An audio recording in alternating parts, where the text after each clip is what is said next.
If I was to put it on a scale of 1 to 10, I think I will give it a slightly higher than half, which is 5 then. So I would probably say maybe 6 out of 10. So the media in Kenya operates and enjoys significant level of media freedom and freedom of expression, thanks to the Constitution of Kenya that we have now, as compared to other counterparts within East Africa region. However, a lot needs to be done to promote better working environment for journalists in Kenya. So far, a majority of the cases of attacks of journalists have been perpetrated by security officers. There has been a lot of battle where many journalists have been in the field and then they find themselves in line of duty and being attacked for the work that they do. They have had their equipment destroyed. Others have been clobbered in the middle of trying to cover a story and trying to reach out to to take a nice shot of what it is that you're looking for at that particular point. Attacks on journalists in the line of duty is a violation of press freedom and human rights, and all this needs to be done it's all done in the aim of trying to silence journalists from questioning government and whistleblowers affecting on issues that affect citizens. Again, I would say that there is also a need for goodwill and collaboration from the government and security agencies to work harmoniously and with the media for the good of the citizens. Ideally, the work of the media is to keep citizens informed. Sometimes, yes, they will poke holes into some of the activities that are being conducted by government officials or even by government, but it does not mean harm. It does not intend harm. It only needs to be able to take the accountability role more keenly, and sometimes it might not favor the arms of government or the various persons working maybe in government sectors or in various government institutions. At the same time, many journalists lack facilitation in terms of getting adequate and right protective gears while in the field. This greatly exposes them to the risk of contracting virus. As you understand that they don't work just in the offices. A number of journalists will have to go out of their out of their house, back maybe to their office, do a briefing in the morning, and from there then they easily go out to various parts of the country or various parts of the wherever it is that they operate from. Sometimes, for journalists who've been in Nairobi, for example, they will have to attend daily briefing by the Ministry of Health that has been done for the last 2 to 3 months now. I think, and consistently you have to engage with other journalists when you are working at that particular point.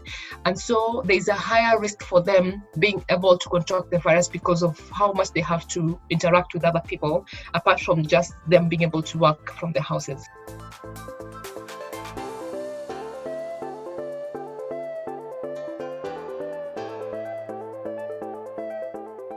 This is a new situation that we found ourselves in. We haven't been here before. There's no manual for this and how to cope with it. So all of us are trying to manage to just stay alive through the epidemic, or rather the pandemic. So there is need for crisis preparedness by the media sector, capacity building for journalists to how to handle and to cover such from relevant media experts as well as medical experts as well. Access of information for journalists from government and officials managing pandemics is key for journalists.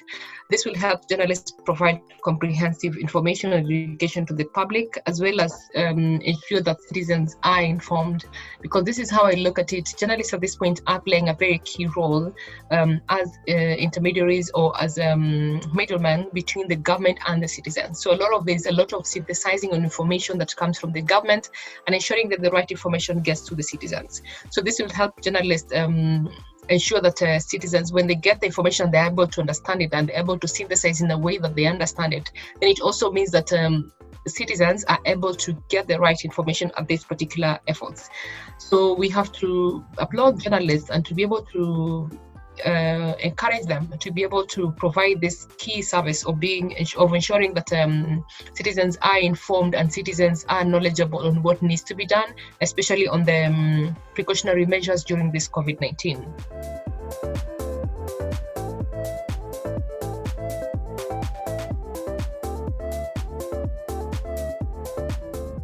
The council has intervened in a number of cases, including cases on attacks of journalists where appropriate referral or appropriate measures have been taken, and some of the cases have been forwarded to relevant institutions, including the ODPP, which is the Office of the Director of Public Prosecutions, and then of course some of the cases have been dealt with the National Police Service, and of course IPOA, which is the Independent Policy Oversight Authority, and some of them we have pending instances, and then some letters have been written to the police, and for those who needed psychological and compassionate support, that too has been done.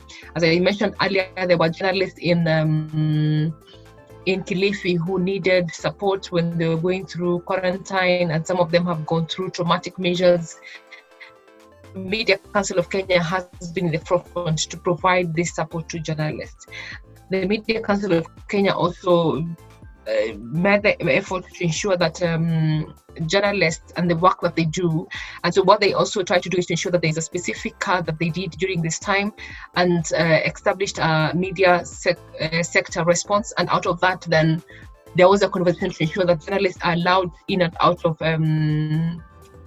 the areas of work from home and going to work, and sometimes they have to go beyond the curfew. But as long as they had the cards, then they were able to, or rather, they will be excluded from some of the punishments that was being given to people who were found outside, maybe after the curfew.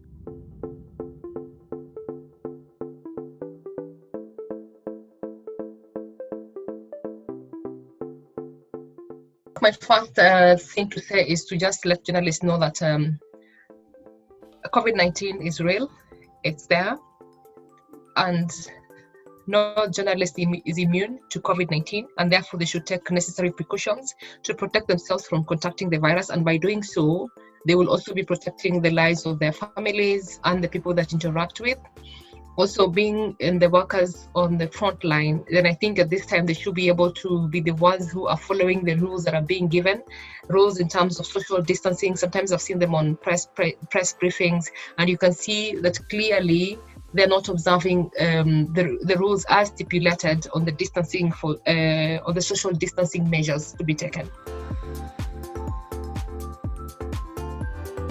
As media houses and journalists, there is a very important conversation we must have now, and this conversation is beyond COVID-19. Are there lessons we have learned? Are there lessons that we can pick to enhance the industry that we serve in? Are there lessons that we can pick to move forward and to be able to cushion ourselves from all these effects of COVID-19?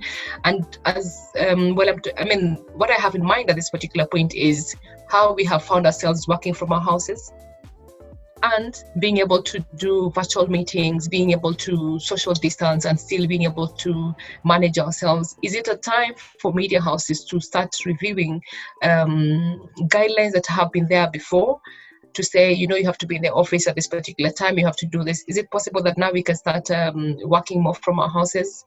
What does this mean for journalists who are coming up? And then that means there might be limited spaces for all of us to work in this very important industry, because I imagine that a media house that had probably 3,000 workers, and this time it has effectively managed to operate maybe with 1,000 workers, or maybe less than that, and the rest of them working from home. The question is, how do we make ourselves indispensable? So I think for journalists or upcoming journalists, they have to really think through what it is that you have to do to make yourself indispensable in organization. Are you going to be a reporter to say, I only report? Maybe it's time to start saying, I can do online. I can report, and not just report in English, but be able to report in Swahili and English. I can edit. I can do news broadcasting. So you really have to start looking at yourself and looking at some of the talents that you have, and some of the things that you took for granted. Because a time is coming, probably, where now media houses or media owners who are going to say, I can only employ people who have XYZ talents. This is what I'm looking for at this time. So I think we might want to ask ourselves, what are the lessons have we learned through COVID-19? How can we move forward with some of those lessons, and how can we make those lessons work for us?